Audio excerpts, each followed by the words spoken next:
திருட்டு மற்றும் காணாமல் போன செல்போன்களை கண்டுபிடித்து உரியவரிடம் ஒப்படைக்கும் நிகழ்வு கோவை மாவட்ட காவல் கண்காணிப்பாளர் அலுவலகத்தில் நடைபெற்று வருகிறது.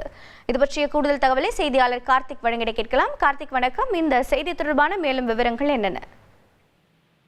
வணக்கம். கோவை மாவட்ட காவல் கண்காணிப்பாளர் அலுவலகத்தில் 304 செல்போன்கள் உரியவரிடம் ஒப்படைக்கும் நிகழ்ச்சி நடைபெற்றது.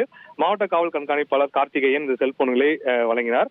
அதாவது பொது இடங்கள்ல மற்றும் வீட்டில் காணாமல் போனது, திருடு போன செல்போன்கள் குறித்த புகார்களை தனிப்படை அமைத்து போலீசார் விசாரிச்சுட்டு வந்தாங்க. இந்த சூழல்ல கடந்த 3 மாதங்கள்ல கண்டுபிடிக்கப்பட்ட செல்போன்களை இன்று நேரில் வரவழைத்து அவரிடம் ஒப்படைக்கப்பட்டது. செல்போன்கள் ஏதாவது காணாமல் போனால் சம்பந்தப்பட்ட காவல் நிலையத்தில் இல்லது ஆன்லைன் போர்ட்டல்ல புகார் அளிக்க வேண்டும். புகார் அளிக்கும் பட்சத்தில் தங்களுடைய செல்போன்கள் கண்டுபிடிப்பதற்கான நடவடிக்கை மேற்கொள்ளப்படும் என மாவட்ட மற்றும் மாநகர காவல்துறை சார்பாக தெரிவிக்கப்பட்டுள்ளது. தகவல்களை வழங்கியதற்கு நன்றி கார்த்திக். செய்திகளை உடனுக்குடன் தெரிந்து கொள்ள உடனே சப்ஸ்கிரைப் பண்ணுங்க.